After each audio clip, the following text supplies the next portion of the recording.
84쪽 볼게요. 여기서는 관점 비교를 하고 맞는지 이제 평가하는 이제 문항에 대한 이제 문제인데, 자, 개념 1의 1번부터 한번 봐보자. 서로 다른 두 관점 비교하는 건데, 이거는 어떤 식으로 풀냐면, 첫 번째는 서로 다른 두 개의 관점이 제시되어 있는 경우에는 당연히 두 관점 비교하는 문제가 나오겠죠. 그죠? 그래서 비교의 대상이 되는 학자나 관점, 견해 같은 건 동그라미, 세모로 각각 상반되게끔 표시하는 게 좋아요. 그래서 뭐 꼭 동그라미, 세모가 아니더라도 여러분이 알아볼 수 있는 표시로 각각 상반된 거 표시를 해둬야지 눈에 한 번에 딱 들어오겠죠. 왜냐면 여러분이 보통 본문 보고 문제 보고 다시 본문으로 가잖아요. 그치? 다시 보게끔 하려면 표시를 해둬야겠죠. 그리고 관점이 상반되는 게 많이 나오면 번호를 매기는 게 좋아요. 그래서 뭐 다시 말해, 즉 따라서 이렇게 연결어를 사용해 제시하는 걸 많고, 보통 두 관점의 공통점과 차이점이 나오니까 특히 이제 차이점을 좀 중점으로 봐야겠죠. 그쵸? 그래서 정리한 내용으로 적절성을 판단한다 라고 보시면 됩니다. 밑에 예시 나와 있지. 그치? 첫 번째 문단 한번 봐보자. 맹자가 나오네요. 맹자의 성선설이 국가 공권력에 저항하기 위해 호족들 및 지주들의 선한 본성을 갖춘 자신들을 간섭하지 말라는 이념적 논거로 사용되었다면, 그러면 상반된 말이 나오겠지. 그치? 순자나 법가의 뭐는 성악설은 군주가 국가 공권력을 정당할 때 그 논거로 사용되었대요. 그러면 여기서 첫 번째 문장부터 상반된 대조가 쓰인 거예요. 그치?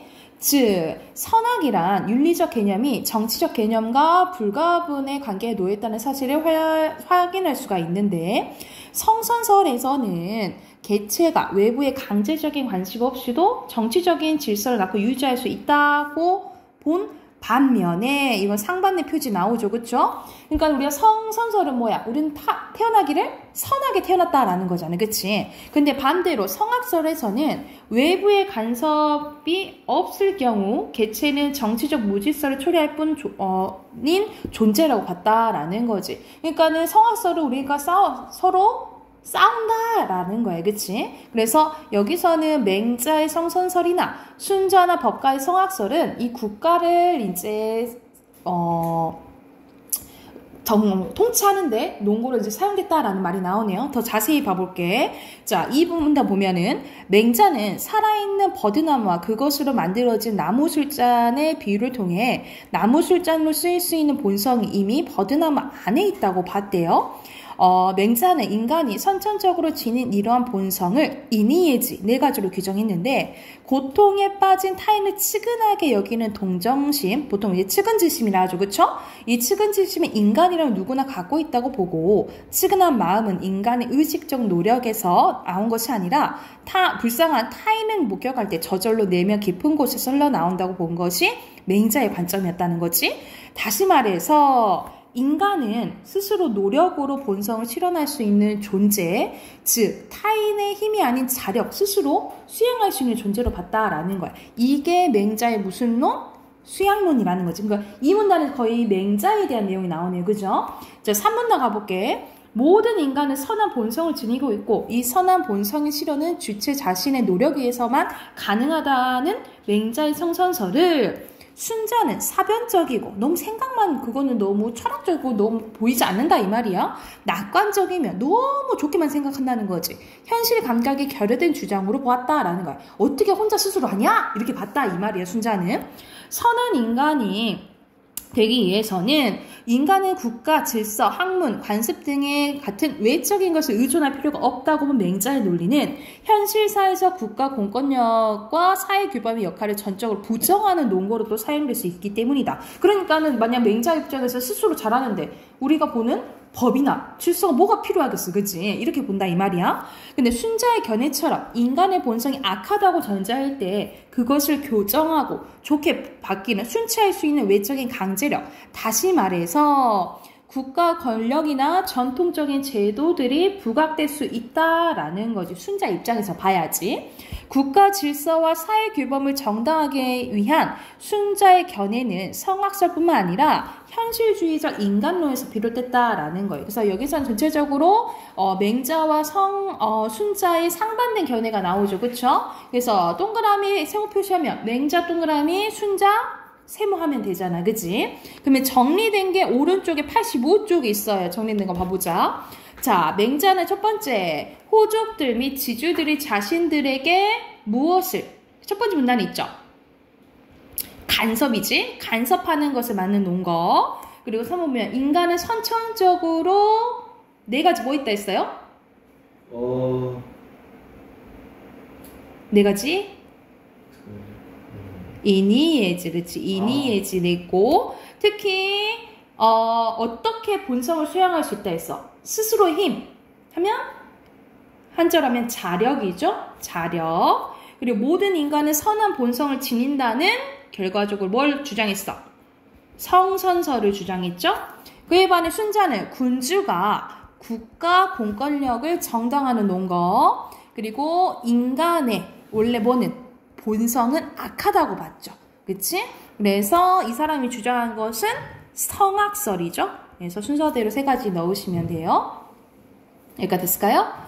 자, 그럼 2번 보자. 여기서는 맹자와 보기는 루소의 이제 견해가 나오거든요. 루소는 뭐라 보냐면 인간은 자연 상태에서 자유롭고 행복하였으나 자신이 만든 사회 제도나 문화에 의하여 부자유스럽고 불행한 상태에 빠졌으며 선했던 본성을 잃고 사악한 존재가 되었기 때문에 다시 인간의 참된 모습을 발견하여 인간성을 회복해야 하는데, 따라서 유아기에는 인위적인 교육이 아니라 자연에 의한 교육이 필요하다라고 봤다라는 거야. 그래서 얘도 원래는 어떤 인간의 참된 모습은 원래는 선한 본성을 가지고 있다라고 했잖아. 그치? 그래서 외부의 인위적인 것에 의존할 필요가 없어. 그래서 인위적인 교육이 아니라 그냥 자연적인 교육을 하면 저절로 잘 될 것이다 라고 본 거죠. 그러니까 맹자 루소는 비슷하다라고 보면 되겠지. 자, 밑에는 순자와 홉스예요. 홉스는 리바이어던에서 인간의 본성 이기적이라 본 거야. 그러니까 순자와 홉스는 견해가 비슷하죠. 그쵸? 그래서 자신의 이익을 극대화하기에 자연 상태에서 만인에 대한 투쟁의 상태로 비참하게 살아갈 수밖에 없다 본 거야. 얘들은 이제 가만히 놔두면 싸운다 이 말이지, 인간들은. 이를 극복하기 위해서 공동의 권력을 만들었는데 그게 리바이어던이라는 거예요. 이는 공동의 평화와 방어를 위해 필요한 모든 힘과 수단을 이용해야 할 수 있는 절대 권력인데, 사람들은 리바이어 같은 절대 통치자에게 복종을 약속하고 대신 통치자는 사람들의 안전을 보장해 주는데 국가는 이러한 계약에 의해서 만들어졌다라는 거예요. 그래서 여러분이 이제 배웠는지 모르겠지만 홉스의 이게 사회계약설이에요. 그래서 국가가 만들어졌다라고 보거든요. 그래서 자연 상태의 인간은 원래 우리는 어떠다 이 말, 악해. 이기적인 욕망에 따름으로 쌓을 수밖에 없다라고 보는 게 순자 홉스의 정의라고 생각하시면 돼요. 그래서 뒤에 해당하는 이제 비교랑 하는 문제가 나와 있거든요. 86쪽부터 89쪽까지 문제 풀고 답하긴 하게요.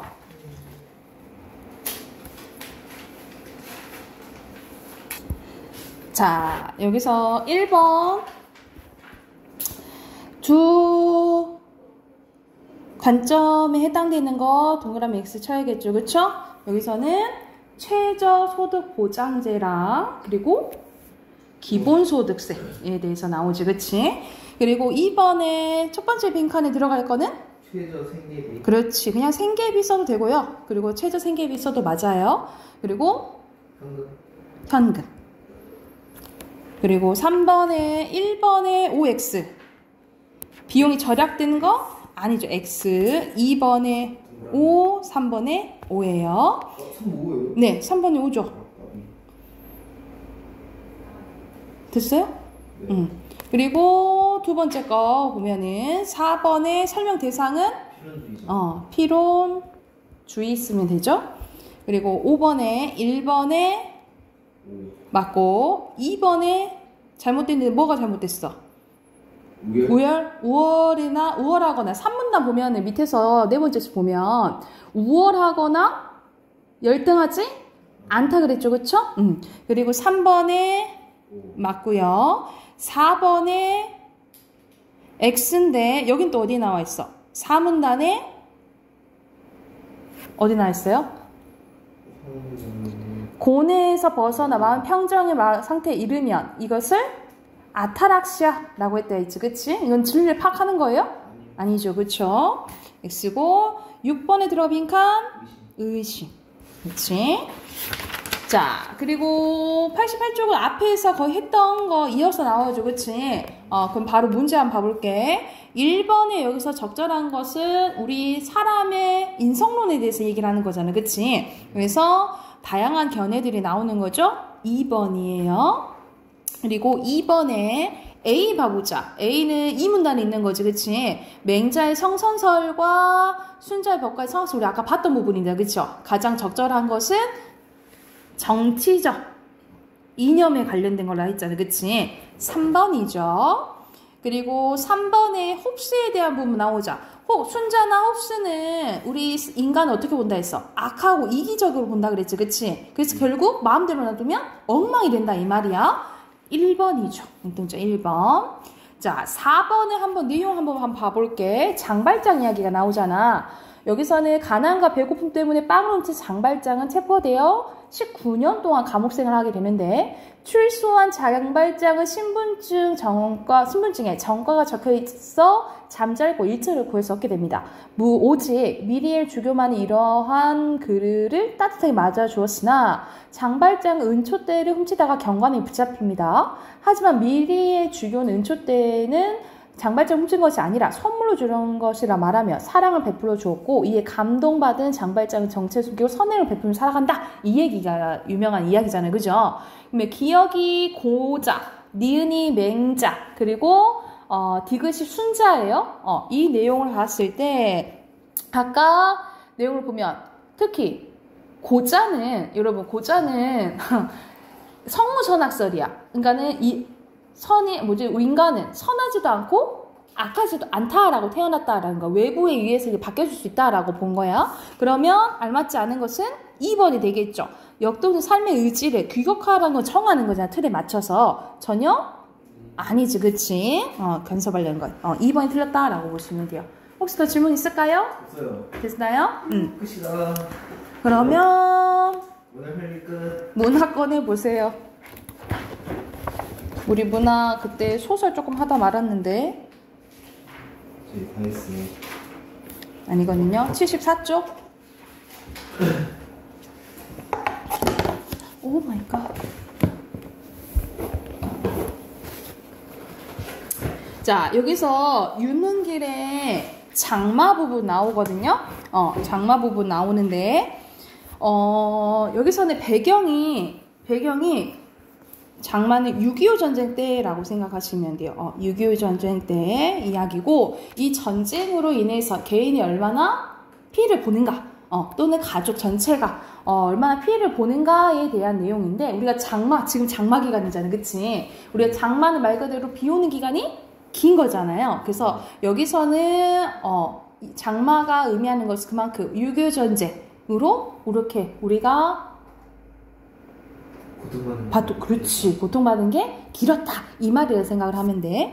여기서 우리 가족이 나오거든요. 1인칭 나로 나오는데 얘는 아직 어려. 근데 외할머니와 이제 친할머니가 있어요. 친할머니가 있는데 외할머니 아들이랑 친할머니 아들이 각각 삼촌들이지, 그치? 삼촌들이 이제 징병해서 이제 전쟁으로 나가게 된 거야.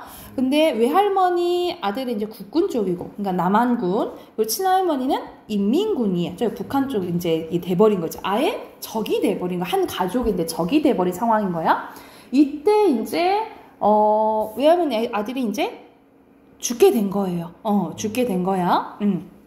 외할머니가 아들이 죽게 된 거야. 그러면 당연히 뭐에 대해서? 외할머니는 인민군, 북한에 대해서 엄청 적대적일 수밖에 없잖아. 그래서 서로 갈등이 이제 이루게 돼요. 한 가족인데 갈등이 이루게 돼. 근데 어느 날, 이제 오늘 여기서 이제 볼 부분이 뭐냐면, 어느 날 이제 이 친할머니 아들도 아마 죽었을 거라 이제 생각이 드는데, 그 소식을 들은 후 구렁이가 집안에 커다란 구렁이가 들어와가지고 안 가고 있는 거야. 그것을 이제 할머니가 보내주면서 이제 끝나게 되거든요. 그래서 그 이야기를 한번 봐볼게. 보면은.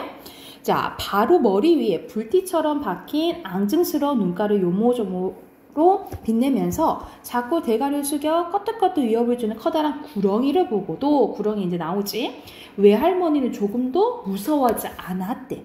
외할머니는 두 손을 천천히 가슴 앞으로 모합장하고 에이구 이 사람아 집안일을 못 잊어 그렇게 먼 길을 찾아왔는가? 라고 얘기를 한 거야. 그러니까는 이 구렁이를 누구처럼 대하는 거야. 그 친할머니 아들, 그러니까 사돈, 말 그대로 사돈이잖아. 그치? 사돈으로 이제 대하는 거지.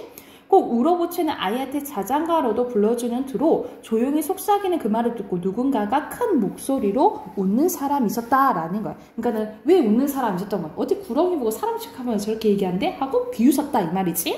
그러자 외할머니는 눈이 단박에 세모꼴로 변했다라는 거죠. 어떤 창자국에 빠진 잡놈이 그렇게 히득거리고 썼냐? 누구냐? 이를 싹 나오니라 줄이대나 하면서 누가 비웃냐고 이제 화를 낸 거예요. 외할머니의 대갈호령에 사람들은 쥐 죽은 듯이 소리를 못 냈다라는 거야. 외할머니 몸을 돌려 다시 구렁이한테 자네 보다시피 노친께서 기력이 여전하시고 다른 식구들도 모두 잘 지내고 있네. 그러니까 집안일이랑 아무 염려 말고 어서 갈 길 가서 그러니까 저 세상 가라 라고 얘기를 한 거야. 하면서 근데 구렁이는 그 말을 하고도 했는데도 꿈쩍도 하지 않았대. 그러니까는 말 그대로 이 구렁이가 가지고 있는 원한이 풀리지 않은 것을 의미하겠죠. 그죠?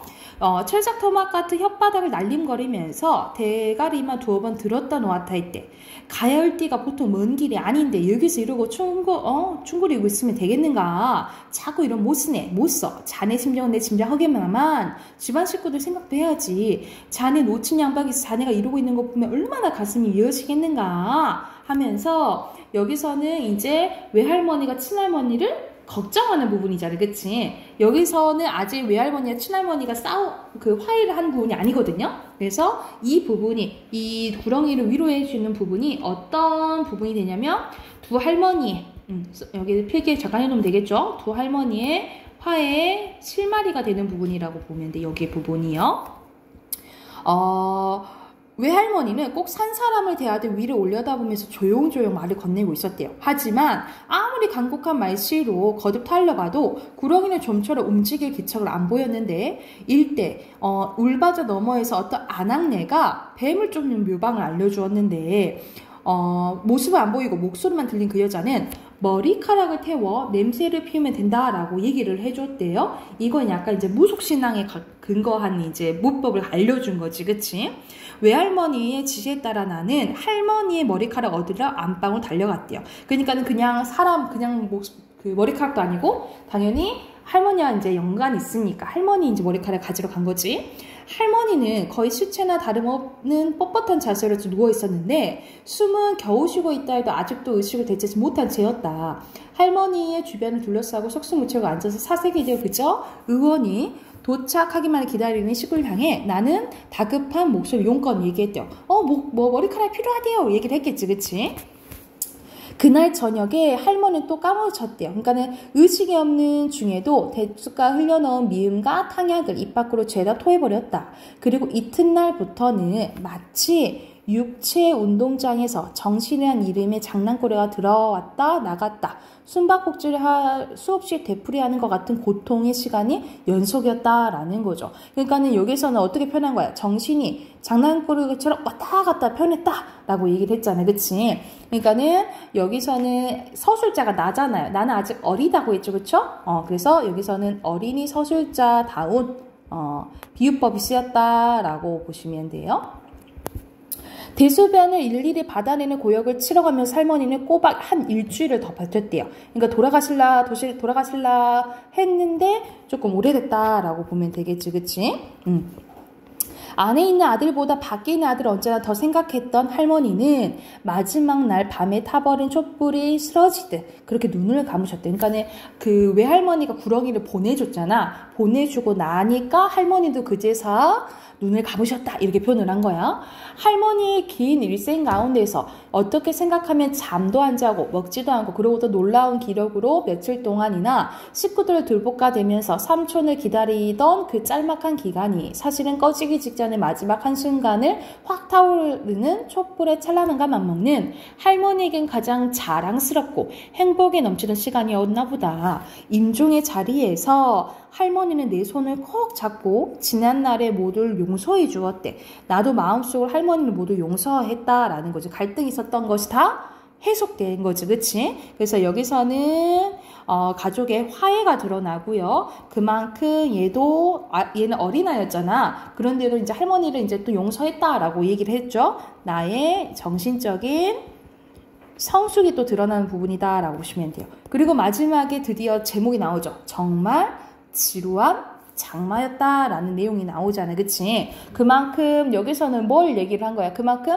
장마가 길었던 것처럼 6.25 전쟁이 길고 고통스러웠다라는 것을 나타내는 거겠죠. 그쵸? 그게 장마의 의미라고 보시면 되고, 주제 써놓고 해당하는 문제, 옆에 문제 풀게요. 주제는 전쟁으로 인한 가족 내의 비극과 그 극복이 주제라고 생각을 하시면 돼요.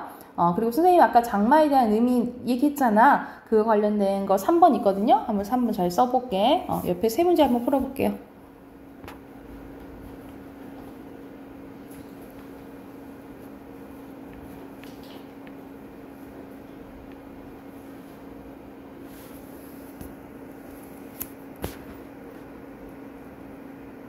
답 확인해 볼게요. 1번에 적절하지 않은 거 몇 번? 2번.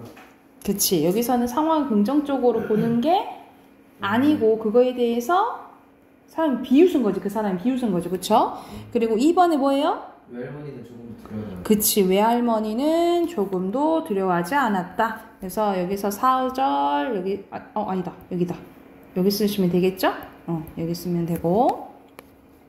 그리고 여기서는 6.25 전쟁이 배경이라 했잖아요. 그쵸? 그래서 장마가 시작되고 장마 끝나면 해소된 양상을 보여주는데, 그러니까는 장마 기간 동안, 장마 기간 오랜 시간 이어진 것처럼 6.25 전쟁도 길고 고통스럽다라는 거예요. 그치? 그래서 그 부분 쓰고 뭐 쓰면 되냐면, 6.25 전쟁이 정말 힘들고 괴로운 시기였음을 드러내고 있다. 그만큼 6.25 전쟁이 정말 장마처럼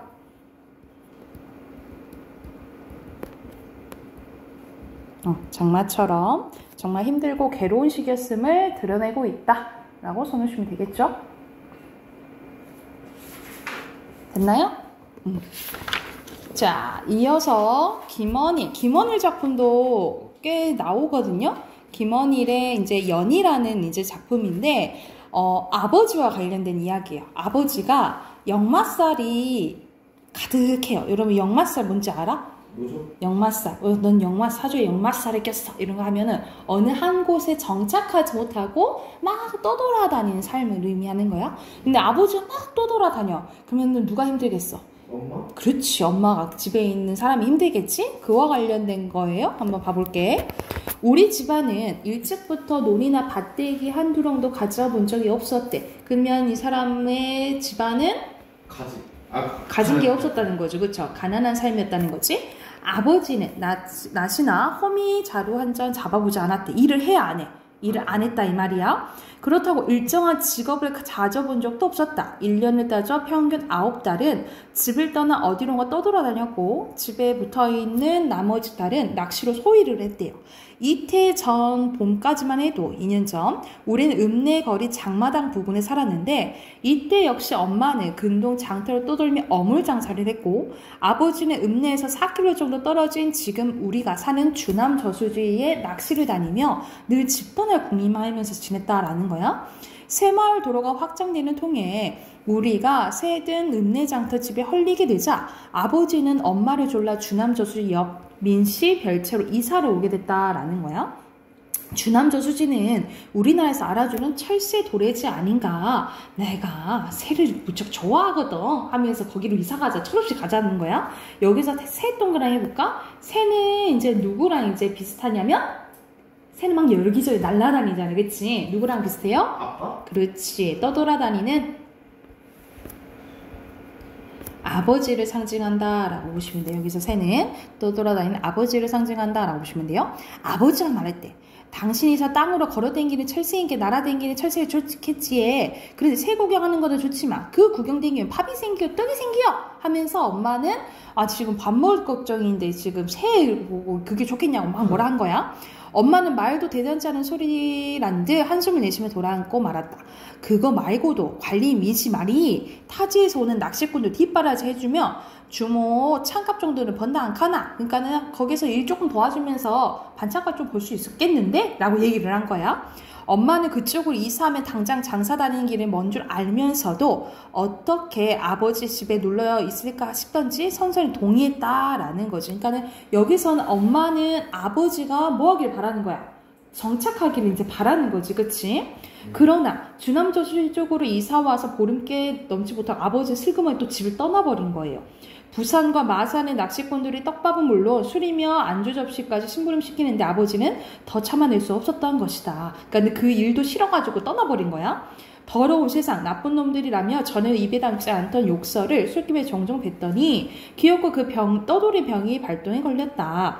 늘 궁금한 일이었지만 아버지는 집을 떠나 떠돌 동안 숙식을 어떻게 해결하고 다니는지 알 수 없었대. 그로부터 2달 뒤 여름이 끝날 무렵에서 아버지는 돌아왔는데 그 행렬 끝에 무슨 결심을 굳혔는지 도배산 자락을 덮은 민신의 대나무 밭에 굵은데 몇 구를 쪄 방패연을 만들기 시작했대. 이거의 제목이 연이잖아요, 그쵸? 거기서 연이 나오는데 방패연을 만들기 시작했는데 우리 방패연도 묶여있긴 하지만 하늘에서 뭐 하는 거야? 날아다니는 거잖아요, 그치? 이 방패연도 뭘 의미하냐면 아버지의 삶을 의미한다 라고 보면 돼요.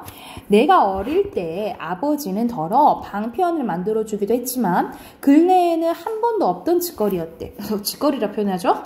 대나무 가늘게 쪼개어 햇빛에 말려서 장두칼도 다듬고 한지에 바람 구멍을 뚫어 거기에 5개 대깨비를 붙여 방편을 만드는 솜씨는 아버지가 지닌 유일한 기술 같아 보였는데 천장 가운데 태극문이나 붉은 원을 오려 붙여 만든 연이 큰 놈은 2번 접은 신문지만 했고 작은 놈은 교과서만한 크기도 있었대.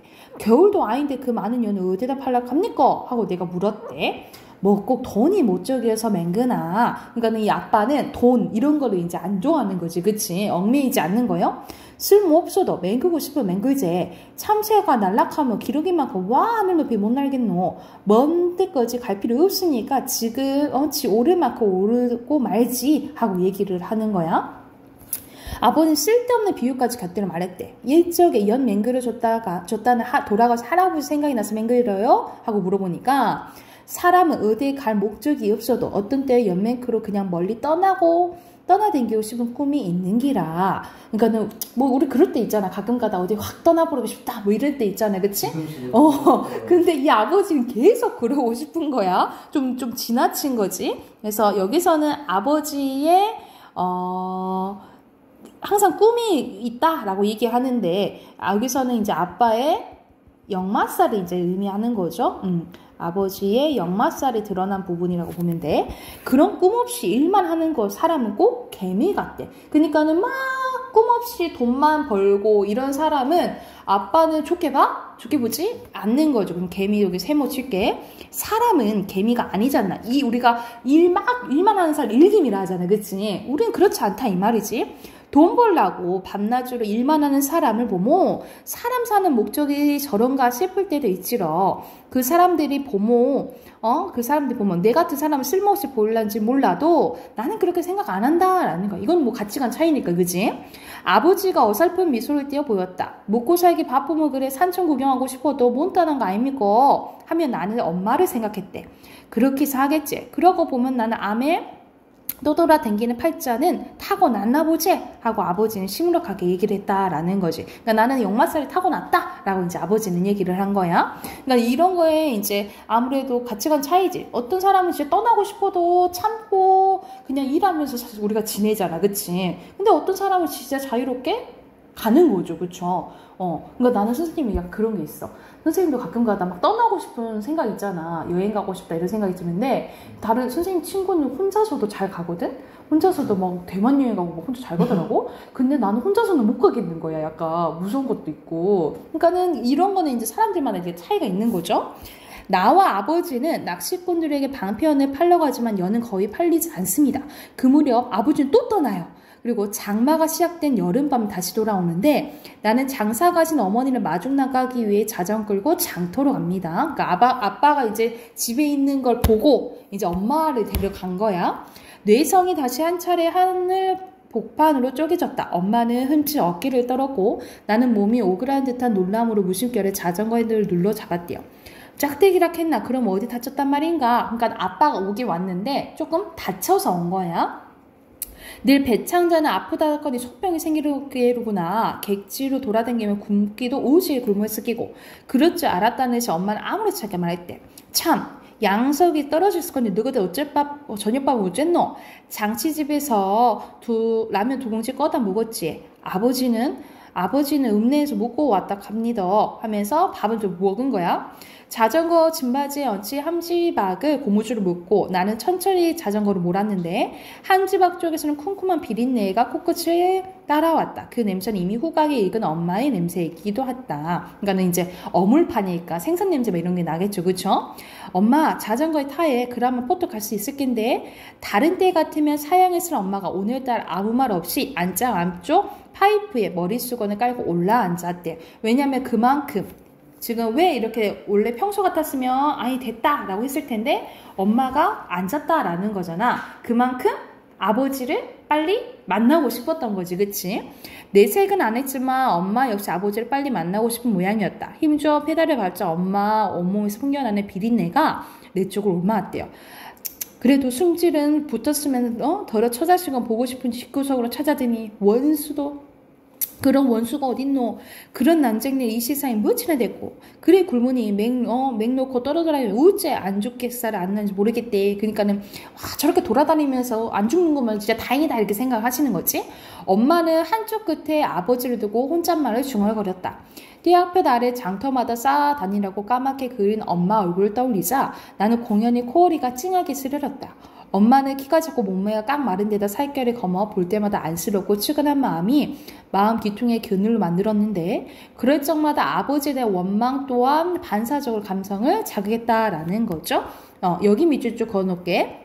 그러니까 엄마가 생계를 유지하려고 엄청 고생하시잖아. 그치? 그러니까는 여기서는 뭐가 이제 드러나냐면 여기 앞에서는 엄마에 대한 안타까움이 드니까 누구에 대한 이제 원망이 드러나는 거야? 아버지에 대한 이제 원망이 드러난다라고 생각을 하면 되겠지? 왜냐면 엄마가 너무 아빠는 저렇게 놀고 다니고 밖에 싸돌아다니는데 엄마만 이렇게 고생을 하니까 아버지에 대한 원망 섞인 감정은 증오라기보다 썰물이 되어 당신을 내 옆에서 멀리로 밀어내는 작용을 했다. 아버지에 대한 그런 마음은 엄마의 경우도 비슷하리라 여겨졌다. 다만 순환의 법칙에 쫓아 한때 미움도 시간이 흐르면 연민이 녹아 끝내 밀물이 되어 엄마 여인 마음을 다시 채워주려는 점만 다를 뿐이었다. 그러니까 여기서 순환의 법칙은 뭔 거야? 아빠가 밉기도 하고 다시 또 아빠잖아. 그치? 원망에 대한 그러니까 아버지에 대한 원망과 애정이 왔다 갔다 한다라는 것을 순환의 법칙으로 이제 비유했다라고 보시면 돼요. 그래서 결국 여기서는 막 떠나고 싶은데 왔다 갔다 해서 가족의 생계를 책임지지 못하는 아버지의 모습이 나와 있긴 하거든요. 그래서 주제 써놓을게요. 주제는 역마살을 타고난 아버지와 가족이 그러니까 누가 고통받아? 남은 가족이 고통을 받는 거죠. 그래서 역마살을 타고난 아버지와 가족이 겪는 고통이 이 소설의 주제가 되겠다라고 보시면 돼요. 옆에 두 문제 있잖아, 그치? 두 문제 풀고 이거 문학을 마무리할게요.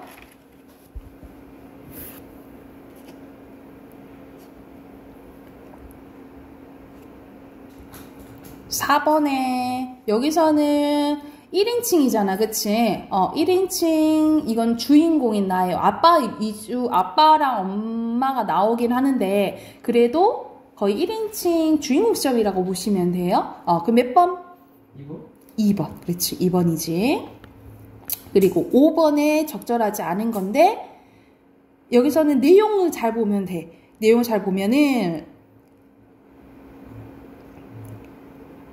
왜 빨리 가는 거야? 아빠가 좀 다쳤다 했잖아, 그치? 조금 안 좋다 했잖아, 그치? 그래서 얼른 보고 싶으려 하는 거죠. 끼니를 걱정해서 하는 거야. 가는 도중에 물어보잖아. 밥 먹었냐 물어보니까 아들도 먹었고 아빠도 먹었다 했지, 그치?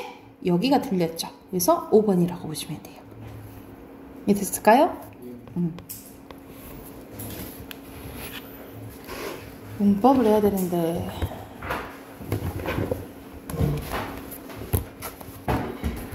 애들도 안 하는데 무슨 하는 것이 아닌 것 같아서. 여기까지만 할까? 네. 너무 많이 끝났는데?